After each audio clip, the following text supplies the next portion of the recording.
ಓಂ ಶ್ರೀ ಗುರು ಬಸವಲಿಂಗಾಯ ನಮಃ. ಸರ್ವರಿಗೂ ಶರಣು ಶರಣಾರ್ಥಿ. ಹೊಸ ಹೊಸ ವಚನಗಳು ಬಂದಾಗ ಅವನ್ನೇ ಬಿಡಿಸ್ಬೇಕು ಅಂತ ಅನ್ಸುತ್ತೆ. ಈಗ ಒಂದು ಲತಕ್ಕ ಏನು ಹಾಡಿದಾರಲ್ಲ, ಕರ್ಮವೆಂಬ ಕದಳಿ ಎನಗೆ, ಕಾಯವೆಂಬ ಕದಳಿ ನಿಮಗೆ, ಮಾಟವೆಂಬ ಕದಳಿ ಬಸವಣ್ಣಂಗೆ, ಜ್ಞಾನವೆಂಬ ಕದಳಿ ಚನ್ನಬಸವ.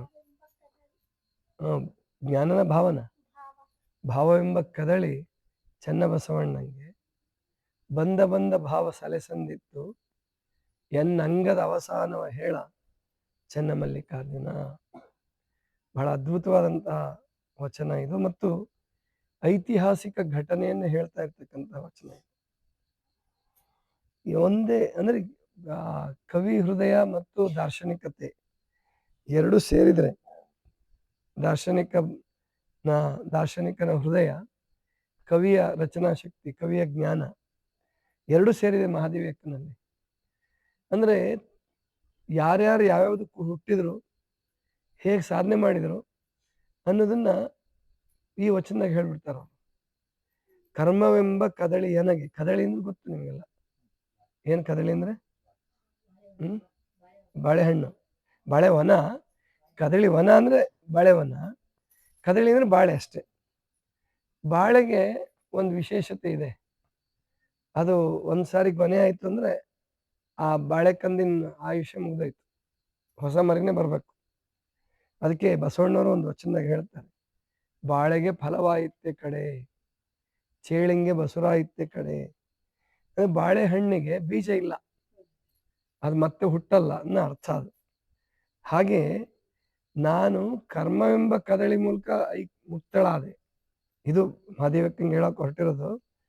ಕರ್ಮವೆಂಬ ಕದಳಿ ನನಗೆ ಕರ್ಮದಿಂದನೇ ಮೋಕ್ಷ, ಮುಕ್ತಿ. ಆಮೇಲೆ ಕಾಯವೆಂಬ ಕದಳಿ ನಿಮಗೆ ಅಂದ್ರೆ ಯಾರಿರ್ಲಿ? ಪ್ರಭುದೇವರು. ಅಲ್ಲಂ ಪ್ರಭುದೇವರು ಹೇಳ್ತಾ ಇರೋದು ಅನುಭವ ಮಂಟಪದಲ್ಲಿ, ಶ್ರೀಶೈಲಕ್ಕೆ ಹೋಗುವಂತ ಬೈಕೆ ಉಂಟಾಗತ್ತೆ, ಕನಸು ಕಾಣಿಸುತ್ತೆ, ಕದಳಿ ಬನ ಕಾಣುತ್ತೆ. ಆವಾಗ ಅಲ್ಲಿ ಸುಮಾರು ಒಂದು 4-5 ವರ್ಷ ಕಲ್ಯಾಣದಾಗ ಇರ್ಬೋದು ಮಹಾದೇವಕ್ಕ. ಅಲ್ಲಿಂದ ಕದಳಿವನಕ್ಕೆ ಹೋಗಕ್ಕೆ ಒಪ್ಪಿಗೆ ಕೇಳ್ತಾ ಇದ್ದಾರೆ. ಬಹಳ ಚೆನ್ನಾಗಿ ಚಿತ್ರಿಸಿದಾರೆ ಮಾತಾಜಿಯವ್ರ ತರಂಗಿಣಿ ಒಳಗಿದ್ದನ್ನು.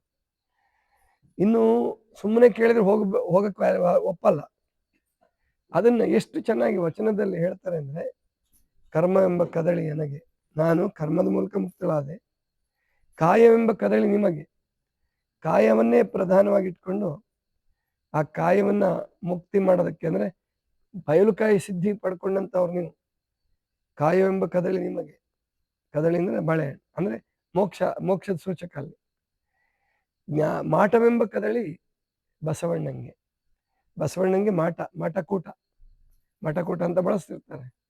ಅಂದ್ರೆ ಭಕ್ತಿ ಮಾಡಿ ಮಾಡಿ ಮಾಡಿ ದಾಸೋಹ ಮಾಡಿ ಎಲ್ಲವನ್ನೂ ತ್ಯಾಗ ಮಾಡಿ ಮಾಡಿ ಮಾಡಿ ಆ ಮಾಟದ ಮೂಲಕನೇ ಮುಕ್ತರಾದಂತಹವ್ರು ಬಸವಣ್ಣವರು. ಮಾಟವೆಂಬ ಕದಳಿ ಬಸವಣ್ಣಂಗೆ, ಭಾವವೆಂಬ ಕದಳಿ ಚನ್ನಬಸವಣ್ಣ ಭಾವದಿಂದಲೇ ಮುಕ್ತ. ಅದು ಹುಟ್ಟತಾನೆ ಅಕ್ಕನಾಗಮ್ಮನವ್ರ ಗರ್ಭದಲ್ಲಿ ಇದ್ದಾಗಲೇ ಅವರು ಒಡನುಡಿಸಿರ್ತಾರೆ, ಮಾತಾಡಿರ್ತಾರೆ.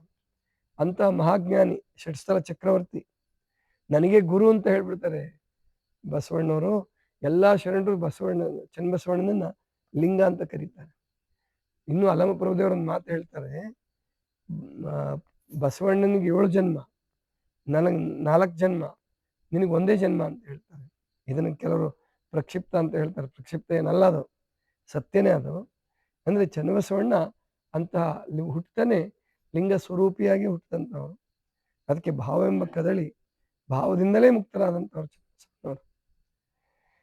ಬಂದ ಭಾವ ಸಲೆಸಂದಿತ್ತು, ಅಂದ್ರೆ ನಾವು ಬಂದಂತ ಭಾವನೆ ಯಾವ್ಯಾವುದಕ್ಕೋಸ್ಕರ ಬಂದಿದೀವೋ ಅದನ್ನ ಗುರಿ ಮುಟ್ಟಿದೀವಿ. ಅಂಗದ ಅವಸಾನವೇ ಹೇಳ ಚನ್ನಮಲ್ಲಿಕಾರ್ಜುನ. ಪ್ರಭುದೇವ್ರನ್ನ ಸಾಕ್ಷಾತ್ ಚನ್ನಮಲ್ಲಿಕಾರ್ಜುನ, ಸಾಕ್ಷಾತ್ ಕೂಡಲ ಸಂಗಮ ದೇವ ಅಂತ ಕಾಣ್ತಿದ್ರು ಅಂತ ಅನ್ನೋದಕ್ಕೆ ಈ ವಚನ ಸಾಕ್ಷಿ. ಪ್ರಭುದೇವ್ರನ್ನ ಭಾವ ಪ್ರಾಣಲಿಂಗ ಅಂತ ಕರಿತಿದ್ರು. ಶಿವನ ಅವತಾರ, ಸಾಕ್ಷಾತ್ ಶಿವನ ಅವತಾರ. ಅದನ್ನ ಚಾಮರಸ ಅವರು, ಹರಿಹರ ಅವರೆಲ್ಲ ಕೈಲಾಸದ ಅವತಾರ ಅಂತ ಹೇಳಿದ್ರು. ಪರಮಾತ್ಮನ ಅವತಾರವೇ ಎಲ್ಲಾ ಶರಣರು. ಹಾಗೆ ನೋಡ್ತಾ ಹೋದ್ರೆ ಶರಣರು ಹೇಳೋ ವಿಕಾಸ ಕ್ರಮ ನೋಡಿದ್ರೆ ಎಲ್ಲರೂ ಇಡೀ ಸೃಷ್ಟಿಯೇ ಪರಮಾತ್ಮನ ವ್ಯಕ್ತರೂಪ. ಪ್ರತಿಯೊಂದು ಜೀವವೂ ಪರಮಾತ್ಮನ ಅಂಶವೇ.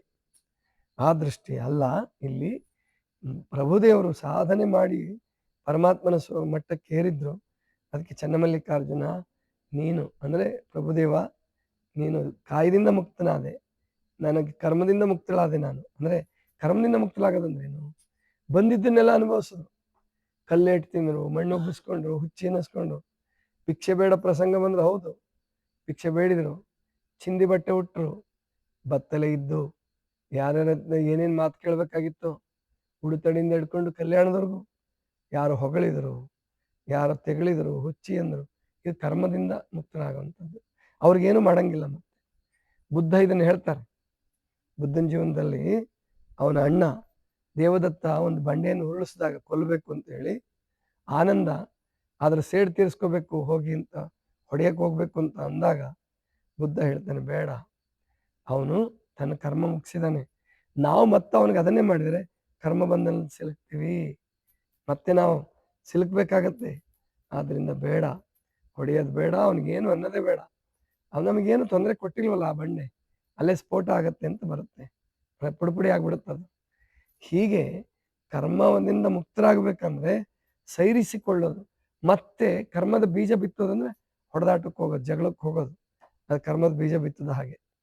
ಆದ್ದರಿಂದ ಕರ್ಮವೆಂಬ ಕದಳಿ ನನಗೆ, ಕಾಯವೆಂಬ ಕದಳಿ ನಿಮಗೆ, ಮಾಟವೆಂಬ ಕದಳಿ ಬಸವಣ್ಣಂಗೆ, ಭಾವವೆಂಬ ಕದಳಿ ಚೆನ್ನಬಸವಣ್ಣಂಗೆ, ಬಂದ ಭಾವ ಸಲೆ ಸಂದಿತ್ತು ಎನ್ನಂಗದ ಅವಸಾನವ ಹೇಳ ಚೆನ್ನಮಲ್ಲಿ. ನಾನು ಚೆನ್ನಮಲ್ಲಿಕಾರ್ಜುನ ಅಂದರೆ ನನ್ನ ಕಾಯವನ್ನು ಹೇಗೆ ಮುಕ್ತಾಯಗೊಳಿಸೋದು? ಅದಕ್ಕೆ ಅಂದರೆ ಇನ್ನೂ ಕದಳಿ ಬಂದಕ್ಕೆ ಹೋಗುವ ಅಪೇಕ್ಷೆ ಇರಲ್ಲ. ಅಲ್ಲಿ ಲಿಂಗಾನಂದ ಸ್ವಾಮಿಗಳು ಉಡುತಡಿಲಿ ಇದ್ದಾಗಲೇ ಕದಳಿ ಬನದ ಚಿತ್ರ ಬಿಡಿಸೋಂಗೆ ಬರೆದಿದ್ದಾರೆ. ಆದರೆ ಕದಳಿ ವನಕ್ಕೆ ಹೋಗೋ ಮೊದಲ ಉಪಾಯ, ಮೊದಲ ಐಡಿಯಾ ಏನಿರಲಿಲ್ಲ ಮಹಾದೇವಕ್ಕನಿಗೆ, ಆ ಒಂದು ಚಿಂತನೆ ಇರಲಿಲ್ಲ. ಅದು ಕಲ್ಯಾಣದಲ್ಲಿ ಅಂತಿಮ ಸ್ಥಿತಿಯನ್ನು ಮುಟ್ಟಿದ ಮೇಲೆ ಈ ಒಂದು ಕಡೆಯ ದೇಹ ವಿಸರ್ಜನೆ ಮಾಡಲೇಬೇಕಲ್ಲ, ಆವಾಗ ಕದಳಿವನಕ್ಕೆ ಹೋಗುವ ವಿಚಾರವನ್ನು ಕೇಳ್ತಾರೆ ಪ್ರಭುದೇವರು.